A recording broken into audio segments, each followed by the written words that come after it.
Welcome to Inspire Campfire, a podcast where ordinary people tell their stories of extraordinary adventure. These are campfire stories meant to inspire the rest of us to light the fire within, get outside, follow our dreams, and return to tell our own stories. Ready? Let's strike the match.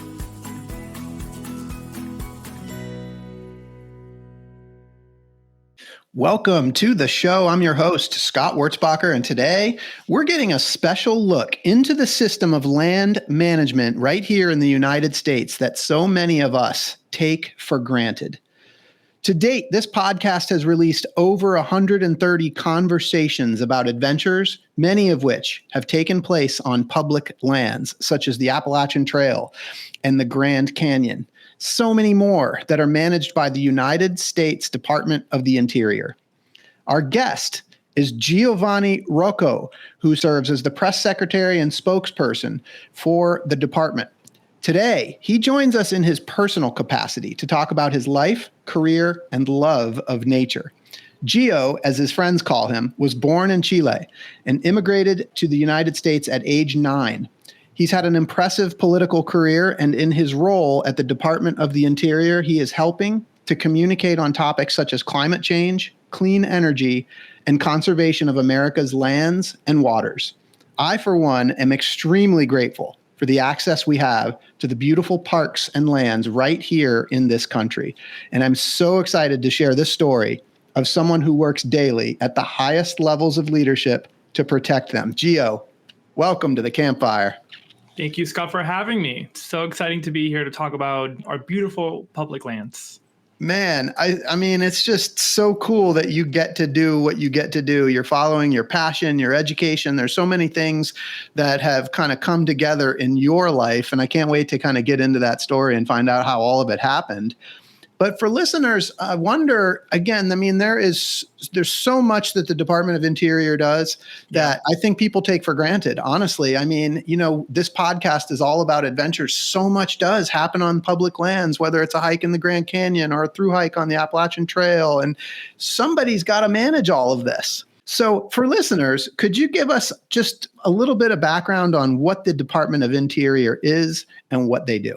Yeah, absolutely. So the department is one of the oldest agencies in the federal government, established in the mid to late 1800s. And, you know, the mission of the department has evolved in some ways over time, but at its core, it's an agency that manages our nation's public lands and waters. And so most people, of course, know the National Park Service, right? Our beautiful national parks. Perhaps people might know about the U.S. Fish and Wildlife Service, and maybe folks, especially folks out west, might know about the Bureau of Land Management that manages public lands. And so those are the three main ones that manage public lands in America. But the department covers a bunch of other issues. The Bureau of Indian Affairs, Bureau of Indian Education are two bureaus that fall under the department, and their role is essentially to manage the trust relationship, the government relationship that the U.S. federal government has with tribes across the country. And that's the relationship that the federal government has had since the start of America. And of course, that relationship has changed over time. And now we have a leader who cares deeply about that government to government relationship and making sure that tribes are part of decision making. And so that's another part of the department. There's some regulatory agencies as well that do work to make sure that our public lands are free of pollution. And there's also agencies like the Bureau of Ocean Energy Management that works every day to make sure that we have clean energy long into the future. The offshore wind industry has been jump-started under this current Secretary Holland and President Biden. And so the department covers so much, but I think to simplify things, it's a department that manages our public lands, and we can add natural resources to that as well. Yeah, I mean, it's definitely a big umbrella that covers so many things. And maybe as we kind of get into a little bit of the history, maybe it'll make sense and how it kind of filters up. Yeah. But I think for listeners, I know I'm an avid outdoors person, and I've tried so much throughout my life to take advantage of national parks and, wildlife refuges, also national forest. And so there's some different things that are covered, some things aren't. And so it would be really helpful, I think, for listeners, if you could maybe give us a little bit of a description of some of the different areas, like specifically the ones that people know the best. Like, what is the difference between the national park, wildlife refuge? Maybe if we could cover some of those. Yeah. So without getting into the specifics of sort of how Congress and the law delineates them, the best way to simplify it is a national park generally will preserve something that is of natural or historical value, right? So you think of a place like Yellowstone or Yosemite, which of course are beautiful natural wonders. The Everglades, for example, as a national park that's preserving natural wonders. There are some parks across the country that also preserve things that are of historical value. A wildlife refuge is essentially a refuge that is established to protect fish and wildlife, right? And you'll find them all across the country, and so their purposes vary quite drastically, depending on what kind of animals are there, right? Or what kind of life is living there. But what they have in common is that both national parks and wildlife refuges are places that anyone can go, anyone can access them. They're all public lands. One other distinction I would have to mention is national parks. A lot of them have an access fee, right, which varies depending on the park. And wildlife refuges, they are almost all free, with a very, very small exception of a few of them that require very small entrance fee. But that's to simplify. That's kind of the difference between a wildlife refuge and a park, a national park. Yeah. And you actually sent me to the DOI website that gave me some great information. There's actually a page called America's Public Lands Explained, and it goes through, 10 or 12 different types of public lands and kind of specifies what each one of those is. That was super helpful. And I definitely would love to direct listeners to go there if they want to find out more. But one of them, for example, like National Seashore and National Lakeshore, like what's the distinction between that and some of the other areas? Oh, that I would not know. I'd have to talk to one of my expert colleagues on that. Nice. But yeah, if you go to that list, you'll find, I think national parks and refuges are at the top of that list. Then it goes through a whole long list of places that when I was reading it too, I was like, oh, like I don't know what the difference is between a lakeshore and so I would have to go back to my colleagues about that, or read that website. It's great. It is on the website. I just early in my life, my wife and I actually did a trip across country where we were just basically camping out of the car for 6 weeks. And, we went to all kinds of national parks and national forest. And I remember coming down California right before you get to the Golden Gate Bridge, there's a national seashore there. Yeah. And I just, yeah, exactly. And I always just kind of wondered what the distinction was between them. So it's so interesting to actually get into this. So I really appreciate that. Now, the national forest is different. And so I wonder, that's something I think probably I'd love to just, if you might be able to explain that as well, because I know that's a little bit different. Yeah. So a national forest, you may think falls under the Department of the Interior, but that falls under the U.S. Department of Agriculture. And so, if you're a regular person, you go into a public land, you walk into a forest, you walk into a park, they might seem the same, right? The designation is just different. And that's purely sort of there's a bureaucratic story behind it of how it all happened. But essentially, at the start of our nation, national forests were seen as natural resources and things to be, or a place where you could extract things from it, right? In this case being trees. And so it fell under the Department of Agriculture because it was seen as sort of a resource that the agricultural department could use. And so it's just been like that forever. But today, in our present day, our national forests are seen differently than they were 200 years ago. And certainly under this administration, we've been working to make sure that they're protected as well. And so different agency, but definitely just another place where folks can go out and recreate and enjoy the outdoors. Yeah, no, it's so interesting because physically, I remember 2 summers ago just going to Sequoia and Yellowstone, right? And as you're driving to those parks, you're passing through national forest as well. So you've got kind of Yeah. a couple of different agencies that are involved as you're sort of going through. All across the country, you'll see that, where you'll go to a park, and then you'll be driving out, or you'll be driving in, and you'll see that there's a national forest right next door.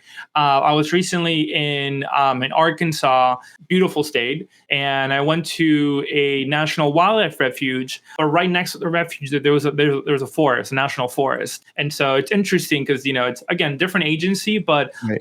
the roles and the land that is being protected often are just sort of hand in hand and side by side. Yeah, I mean, and really, some people might wonder, like, why are there different agencies managing this different? Some of it has to just do with the history of it, right? And how it sort of all has come together. Exactly. Yeah. If America was being started today, and you were trying to establish an agency that was managing public lands and resources, you will probably have the Forest Service be part of Interior, but Right. But that's just not the case, right? Like these agencies have been around for so long, and it's just sort of, again, it's sort of a bureaucratic history there. That's Yeah, it makes sense. How they ended up being where they are. Yeah. It does make sense. So I'm curious, like with the Department of the Interior, especially as it relates to like protection of lands, National Park Service, a National Wildlife Refuge System. So is there any sort of history or key milestones you could share with us? The secretary recently went to Pelican Island in Florida. I have a soft spot for anything Florida. I grew up in Florida. My family still lives in Florida. And Pelican Island, where the secretary visited recently, was the first refuge to be, or the first place to become a national wildlife refuge. Cool. I would have to look up the year, but it was a very long time ago under President Roosevelt. And from there, the refuge system has grown quite a lot. And now there's over 500 refuges across the country. Every state has at least one refuge. I often tell my friends who think that I only travel to national parks that I also travel to other beautiful areas, and a lot of those beautiful areas are national wildlife refuges, and they're beautiful. They're in many ways a lot more accessible than national parks, and like I said earlier, they're also free, which is always good. Under this administration, speaking about history a little bit more, we've established, I want to say 2, maybe 3 new wildlife refuges. And then most recently, one of the newest national monuments, which is something that brings me a lot of pride, is the Emmett Till National Monument, which there's 3 sites that cross between Illinois and Mississippi, and that is a national monument is part of the national park system, and a national monument preserves a place that is important for that has deep historical value. And Emmett Till was a young Black boy who was murdered, and there was a trial after that, and the perpetrators were let go, and they never faced any sort of punishment for murdering this child. And his mother, Mamie Till Mobley, she was from Chicago, and Emmett Till was murdered in Mississippi. When she went back to Chicago, she made sure that his memory would not be forgotten. She didn't want his death to be another death that was so common back in the day. And so she held an open casket funeral to show the nation what the brutality that Black folks at the time were receiving. And so that was a huge moment in U.S. history, a huge moment for civil rights, a moment that galvanized the nation. And that happened in the 60s, if I'm not mistaken. And it took all these years to get to the point where last year, President Biden established the Emmett Till and Mamie Till Mobley National Monument in Chicago and in Mississippi to make sure that Americans know about this history, which I think is so important, to be able to tell all of America's history, the good and the bad. And I was lucky to be able to go to one of those sites in Mississippi last year, and just sort of, it's important that these places exist and these places are preserved, because what the National Park Service does is preserve a sense of place. Yeah. And there's nothing like going to a site where something happened to really see and feel the history, right? And see and feel what that meant for the community, what it meant for the country. And that monument is doing that. That monument is doing that. And so that's one of the things that I'm most proud of. And, I love history, and I think it's really important to be able to preserve that history and be able to tell it for generations to come. And we were able to do that with that monument. Yeah. And so for you, how cool is that to be part of that, like, creation of these places that preserve history? One of the ways I started getting involved in politics was in college. And, it's one of those things where it's kind of like, it's hard to sort of know where your life is going. But at first I loved history, and that's how I got involved in politics in high school. Actually, I was in high school, and I just really loved history. And, and it was 2008, and Barack Obama was was running for president. I was like, oh my God, the first Black man, this is so historic. And that's how I got involved. And then in college, I became an activist, and I started just working around different issues. And again, I always thought about the history of it, right? It's like we've always had these movements, whether it's civil rights, LGBTQ rights, women's rights, immigrant rights, so sort of always just thinking about that history, and sort of my place in time is what motivated me to get involved in politics. And so now, to be at this agency, at this place where I have a role in helping preserve history is really cool. It's something that I never expected, never thought that I would be doing. It's just really cool. And sometimes I just have to pinch myself that, I somehow ended up here, and it's just really awesome and really cool. And one of my favorite things about traveling is just being with community and being with folks who have lived that reality, who've had that experience, whether it's directly or through their family members, and seeing the sense of pride that they feel when they see that their history is being preserved at the national level, right? That the president, that the secretary is paying attention. And that's always beautiful to see, sort of the sense of pride that people have across the country. Hey everyone, it's Scott here. This podcast is a passion project for me because I absolutely love adventure. And it's thanks to the effort of my residential real estate team here in Charlotte, North Carolina, that many of you know as the W Realty Group, that this podcast gets funded. This awesome group of people have unmatched levels of competence and caring for our clients. If you know of anyone looking to buy or sell a home, our team serves the Charlotte, North Carolina market, but we can also help you find an agent anywhere throughout the US or Canada through our highly connected network. When you support our real estate business, you are also supporting this podcast. Thanks for listening, and thanks for your referrals. Yeah, totally. So for you, I want to get into this. Like, you mentioned that this is work you never could have imagined doing. So how did this all come about for you? How do you end up in this incredible role that you're now in? Yeah. So I'll take you back to college, which is what I just mentioned recently. In college, I got involved in, I was an activist. I was working primarily on immigrant rights and LGBTQ rights in Florida. In 2015, I had a chance to move up to DC and do an internship on the Hill. So I interned on the Hill. I love DC. I was here for 4 months, and I was like, okay, I need to live here. I need to come back. But I was still a junior in college, and so I had to go back. I graduated. Then it was 2016, and I had a friend who was working in the Hillary Clinton campaign at the time down in South Florida. I grew up in Broward County, in Fort Lauderdale. And my friend said, why didn't you come down here?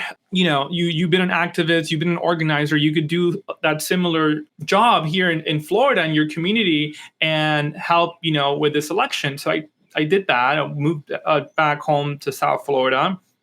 And, we lost that election, but that was, by that point, I kind of got the bug, right? I was okay, this is what I want to do. I love, being able to, help in some way, and being involved in politics will give you that avenue. And so I eventually got a job in DC where, I've been living for the last 7 years. And in 2020, the Biden campaign reached out and asked if I wanted to join the campaign as a regional press secretary. And I said, let's do it. So I joined the campaign. I was based out of Raleigh, and I was primarily working in the Raleigh area and also with Spanish media across the state. Then, of course, we won that election. So, of course, that was November 2020. And then around February of 2021, one day I checked my email inbox and I had an email from the White House, and they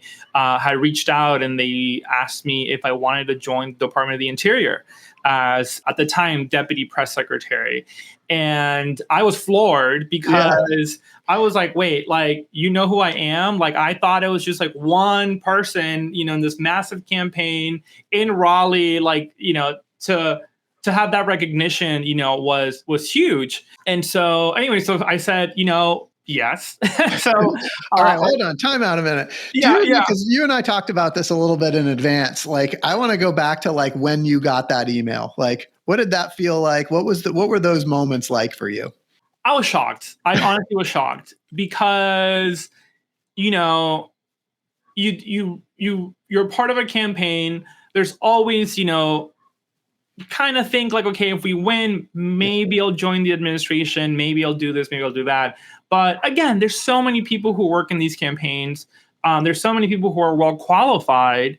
So I always thought like, okay, maybe I have a shot, but also like, I'm just one regular guy. Like, I didn't think I was anything special. And so to then get that email, and especially for that role, which at the time, to be quite honest, at the time I was like, I don't even think I'm ready for this. I was like, I don't think that I have the skills. I don't think I have the experience to do this job. But then sort of, the more I thought about it and the more, sort of reality sunk in, I was like, well, if they believe in me, then I should believe in me too. If the White House team believes that I could do this, and why am I doubting myself? Why am I doubting my own skills? Yes. And so after the shock kind of like wore off a little bit, I was like, wait, like I feel like I could do this. I think I could do this. And so, I said yes, and then I went through the whole interview process and eventually, got that role. So I think it's so cool. I guess I just want to reiterate what you said, just for people that are listening, right? That sometimes doubt themselves and don't think they can go after something. Like, even the press secretary and spokesperson for the Department of the Interior felt that fear and doubt at some point. Yeah. I mean, yeah. Yeah. And I think, one of maybe the lessons that I got out of that experience was just that, sometimes it's hard to believe in yourself, but we all have someone that believes in us. Whether it doesn't have to be the White House, it could be somebody else. It could be literally your mom, your friend. And I think it's really important to believe people when they trust you, when they believe in your skills and who you are. I think we're all humans, and I think it's normal human nature to doubt ourselves, and that's okay. I think as long as you realize that when you doubt yourself, there's others that are there for you. So if you don't believe yourself, you should believe your friends, your family, your coworkers. Good to have supporters and encouragers around you. So, Gio, one thing I think is really interesting, when you and I were talking, we kind of went back to your early days, like when you were growing up in Chile, and some of the experiences that you had even before college, because you've come to this place where you're getting to practice like political science that you studied in college. It's clearly your passion, but it's in this area around land management and conservation, and, nature is very central to all of this. Mm-hmm.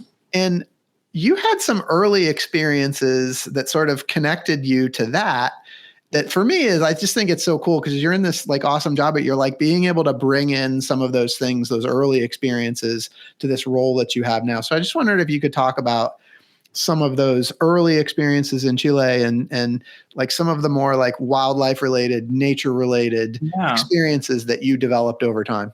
Yeah, for sure. I was born in northern Chile in this town called Arica, which is a border town with Peru.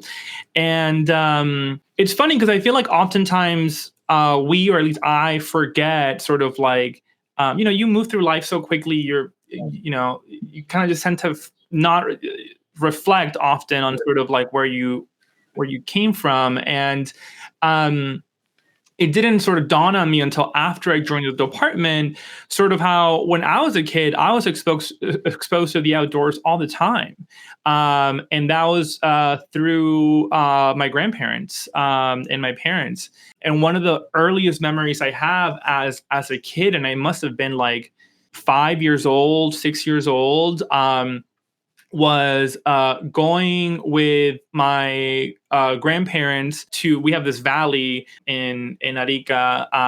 It's mostly, Arica is mostly a desert area, but there's this valley and there's a river that runs through it, and it's very lush. And one of my memories as a kid is going out there and just having a picnic by the river, and jumping in the river and just playing in the water and, like climbing the trees that were around. And that was sort of a very normal weekend activity that we would do. Yeah.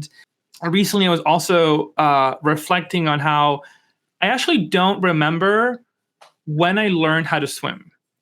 And I've always known how to swim. And I asked my mom about it, and she told me that it was because my grandpa on my dad's side, he would take me to the beach when I was a kid. And I learned how to swim with him at the beach. I was like, okay, I have no memory of that in my brain. That memory has faded, unfortunately. But I was like, oh, so like from before I could even form memories or retain memories, I was already outdoors, experiencing nature, going to the beach, going to the river, going to the valley and just climbing trees. And I have to thank my grandparents for the most part for exposing me to the outdoors and the beauty of the outdoors. And so now to be in this role, it in many ways feels like a full circle moment, right? To go from this kid who grew up in the outdoors and doesn't even remember because it was so normal, like from such a young age, to now to have this opportunity to communicate to the nation and the world the work of the department and the importance of protecting and expanding access to the outdoors is really neat, I think. Well, and I totally, and I think even you mentioned to me that you even had some schooling in marine science. Yeah. Well, okay. So there was a moment in my life where I thought I was going to be a marine biologist. And so when I went to a high school that was marine science focused, it was a magnet school, which magnet schools is where schools that have a focus in something, art or science or whatever it is. And my school focused on marine science, and I thought I was going to be a marine biologist.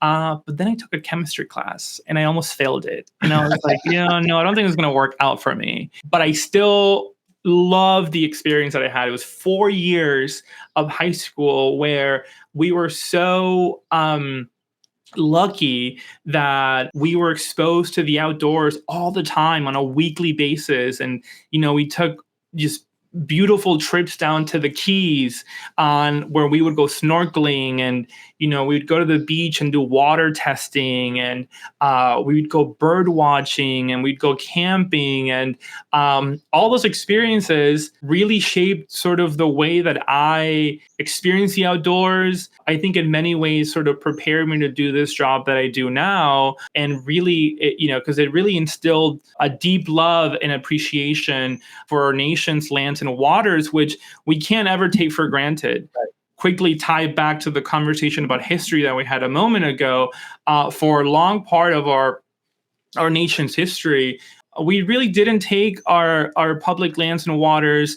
We didn't respect our nation's public lands and waters. We extracted as much as we could from them. We polluted so many sites across the country, many sites that we'll never get back. We eradicated so many beautiful animals. And so it's so important to keep that in mind and remember that, because, like some places we'll never get back, and we have what we have today, and we have to protect what we have. And those 4 years of high school, going to the Everglades, it felt like my backyard, and it's this beautiful place that is so unique in the world.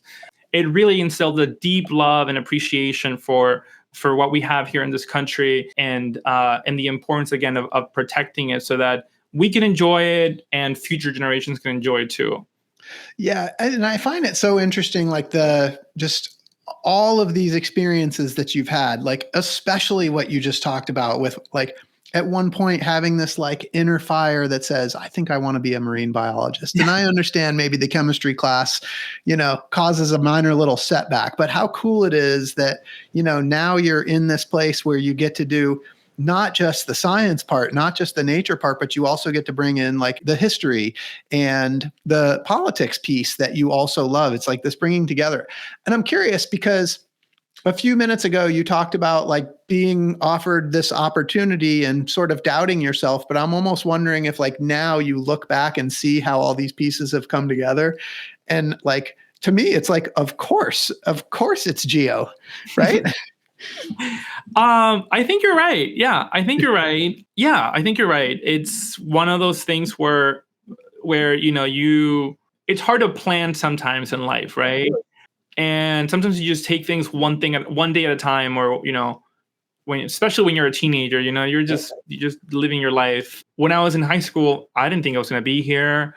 I was just this like immigrant kid who first generation, like my parents didn't speak English. Like I was like, I'm going to probably do something cool, but I never dreamed of working, for a presidential administration.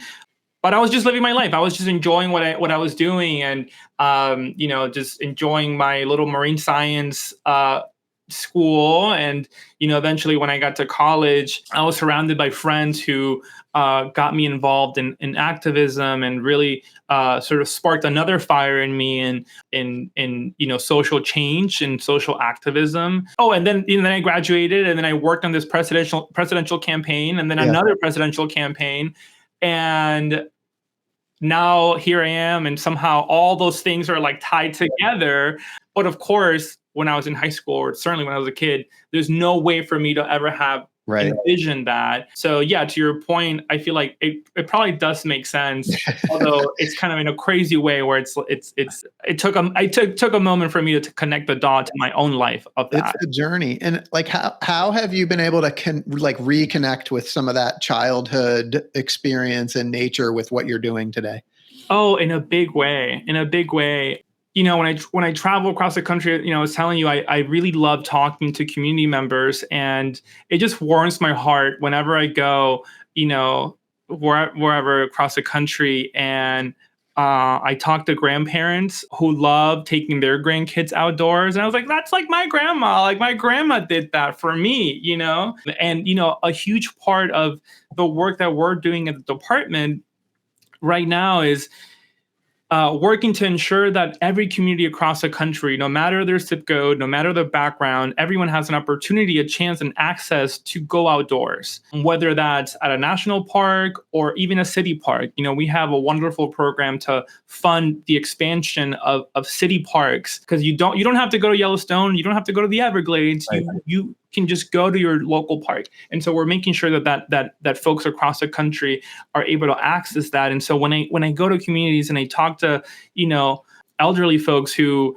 oftentimes have dedicated, their entire lives or decades of their lives to build a city park, and sort of hear from them about what it means to them to do that, it always just brings me back to, my memories with my grandma, and how important it was for her to just be outdoors, and have us learn about the outdoors. So it's really special. My boss, Secretary Holland, often talks about her own upbringing and how her grandparents influenced the way that she sees nature. Of course, we're from different generations, but yet we still have that same connection, which I find beautiful. And I think, and I wish that, everyone could have a connection like that to their ancestors, but also to the land or their waters that they live around. Yeah. So Gio, there's a quote that I found on the Department of Interior's website that just kind of really fills me up, because it's like, just speaks right to what we're trying to do here on this podcast. It says, and this was under the America the Beautiful campaign. It said, at the Department of the Interior, we know that nature is essential to the health, well-being, and prosperity of every family and every community in America.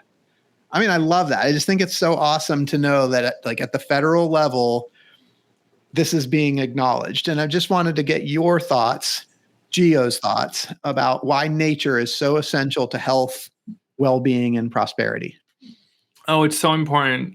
I mean, you can look at it from like a science point of view, right? And, I'm not a scientist, but if I'm sure if you Googled it, you'd find plenty of evidence that shows the importance of nature and the outdoors. But, from a personal perspective, I know I feel better whenever if I'm having a tough week or a tough day, I know I feel better when I can just disconnect from life for a little bit and just go outside. And, I live here in DC, and I'm really thankful that DC has a ton of beautiful outdoor, green spaces, open spaces that folks could go out to just take a stroll. But if I think I one of the things I always think about is if anyone ever doubts the health and well-being and the benefits of going outdoors, just think about where were we during lockdown? We were in our homes,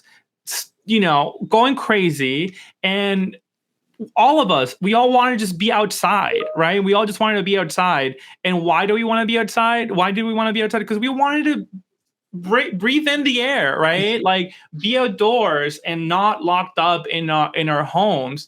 And during lockdown in 2020, I would go down to Rock Creek Park here in DC and just walk for hours and hours and just enjoy the fresh air, listen to the creek, listen to the birds, and just enjoy that time. And that was such a if I didn't have that, I would have gone crazy. I would have gone crazy just being indoors all the time. And so, it's just so important that all of us have that access. And, like I was saying before, it doesn't have to be a huge park. It doesn't have to be a national park. It could just be, your backyard, your city park. But there's so many health and wellness benefits that come from just breathing some fresh air. And we can't take that for granted. Yeah. So you've traveled quite a bit and you've seen a lot of these refuges and national parks and different places where we get to go experience that, like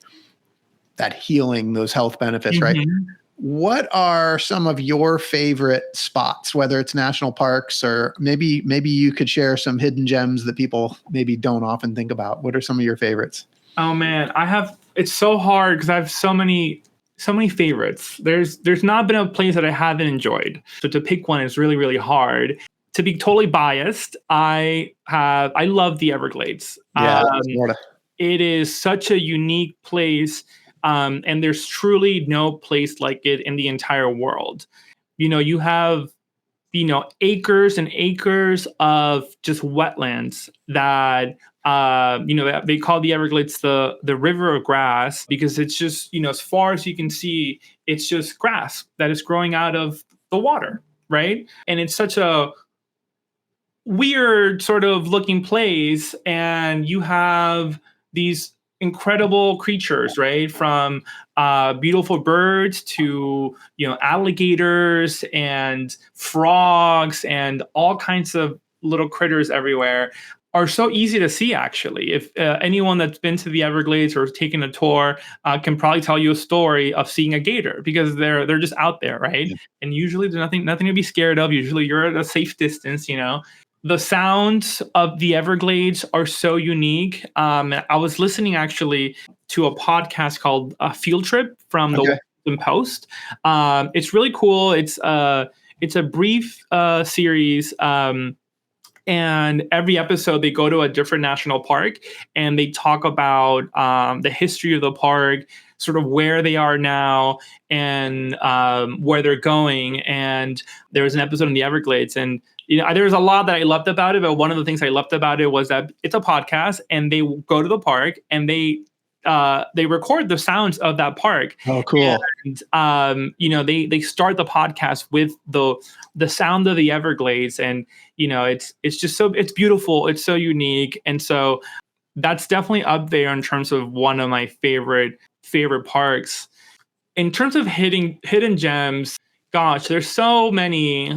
I always encourage people to explore their refuges because, again, people think that, you want to go big, you need to go to a big national park. And it's like, nah, you can go to a beautiful refuge around. And again, every state has one. Many states have urban national wildlife refuges, which are in urban areas, so they're a lot more accessible to access. And so I don't know if I have a favorite one, but certainly there's so many of them, and oftentimes they're hidden gems. They're not crowded.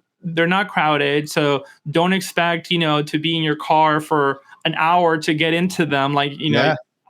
which is the experience for so many folks when they go to a big national park. And so they're super accessible, easy to get into. Most of them are free, if not super low cost, and are just as beautiful and give you beautiful access to nature. The wildlife refuge system. I love that. Definitely worth checking out. I have to go look and see which ones are in my state. I'm gonna do that when we get off of here. This is great. All right. So as we kind of wrap up here, I've got to ask, Gio, what is it like for you to work for the White House and the president? Definitely a pinch me moment on a weekly basis. Yeah. I mean, it's awesome. I mean, it's awesome. My parents brought me here to the US when, I was 9 years old. Yeah. I did not speak any English when I moved to the US. And to go through all the struggles that, many immigrant families go through and, get an education and then work on 2 presidential campaigns and then be called up by the White House to do this job. It's crazy. And it's one of those things that, it sounds kind of corny, but it's like, only happen in America. It's one of those things that only happen in America. It's just incredible. It makes my family very proud. And I'm proud that it makes them proud. It's something that I always try to just be grateful for. It's it's one of those once in a lifetime opportunities to be able to work, at the, top of the federal government, and especially on the issues that I get to work on. It's incredible. And I'm just very, very grateful for all the folks in my life that, helped me get to this point. I don't know what's next. I've never known what's next, but I just enjoy the right now. And I just try to just be grateful for what I have. I love that. I don't know what's next. I never know what's next. The question that I was going to ask next was going to be, around the fact that you've had all these different experiences. A lot of it is around you following your passions and then watching to see all that's unfolded for you and where you are now. And so the question was going to be, what advice do you have for others that kind of don't see what that path is? Yeah. I suspect it might be related to what you just said. I think so. Yeah, I think sometimes it's just, following your heart, right? Following your heart. And, I was recently talking to a department. I had a group of students from Florida International University who were visiting DC, and a friend asked if I could speak to this cohort of students about my life, being from Florida and working in the government. What I told them is, I think, what I would tell anybody else, which is just, do what makes you happy. And sometimes, sometimes it's hard to see, 10 years, 5 years from now, it's sometimes hard to look forward in that way. But sometimes it just means taking one thing at a time and just following what you love. When I was in high school, I thought I was going to be a marine biologist or a scientist, and it didn't work out, and that was okay. And then in college, I realized, I could get involved in politics, and I did that. And then we lost an election, and I was like, what do I do with my life? And somehow all those things led me to where I am today. And that's okay. I think it's okay to not know, and it's okay to not be sure, as long as you're doing what you love. And certainly, if you're a young person, I think young people oftentimes feel the pressures, not just from family members, but from society as a whole, that tells you who you should be and what you should do. It's okay to respectfully listen to all that, but at the end of the day, we each, chart our own path, and no path is like any other, right? We all have our own life, and we make our own choices, and that's the beautiful part about life, right? To just follow your heart and chart your own course. I love it, Gio. And as you chart your own course and follow your heart, at some point Hollywood's going to pick up on you, and they're going to want to make a movie about your life's journey. And when they do, I want to know who's going to be the Hollywood actor that's going to play you in your movie. Hopefully someone very good looking. You know what? Okay, this guy probably doesn't look like me, but I like him. So I'm going to go with Jacob Elordi, because he's like the Hollywood Edmund right now. So if anyone were to play me, I want it to be someone that people really like. Nice. Okay. I love it. And what's your movie going to be called? My movie, what would it be called? If my life would turn into a movie, it would have to be like a comedy drama sort of situation. Sticking with the theme of charting your own course, maybe like charting courses or charting the course. I love charting the course. Yeah. Okay. I love it. This has been so awesome. I want to thank you for your time today, but not only that, I am such a big fan of the national park system. I'm going to become a fan of the National Wildlife Refuge system. I'm going to look into that and start exploring some of those as well. If I could, sorry to cut you off real quick. We talked a lot about the national parks, talked about refuges. There's also a Bureau of Land Management, which for folks out here on the East Coast, there's not a whole lot of BLM lands. But if you live in Arizona, Nevada, and California, there's just gorgeous public lands out there that are managed by the Bureau of Land Management, which are free. Red Rocks Canyon in which is like 30 minutes outside of Las Vegas. Beautiful. So sorry, I had to plug BLM as well, because they also manage a lot of beautiful public lands across the country. All of these public places, they're all like amazing places to visit, but not just to visit and see, but to like go connect with nature, go connect with yourself. And it's, Department of the Interior is doing a fantastic job of making these places available to us. And so, I mean, gift yourself that and go see these places, go experience these places. So Gio, thank you to you for the work that you're doing. And thanks to the Department of the Interior for providing these places for us. If people want to find out more about you or the Department of Interior, what's the best place for them to do that? Yeah, you can check out, you can go to the department's social media accounts. You can just, look up Department of the Interior on Facebook, on Twitter, on Instagram. And then for me, I am on Twitter or X, as it's called. Nice. At GROCCOOO. G Rocco. Awesome. X handle. Gio, thank you so much for spending time with me today. For those listening, I hope you've been inspired today as much as I have. I hope Gio's story has encouraged you to listen to the voice inside that calls you to adventure, because we want to hear your story next. If you have a story to tell or just need a nudge to create one, please send me an email. We'd also appreciate it if you'd help us spread the word by leaving a review and sharing or tagging Inspire Campfire in your social media. And until next time, I want to encourage you to get outside. Thanks for listening. Gio, thanks so much for being here. Thank you, Scott. Love the conversation.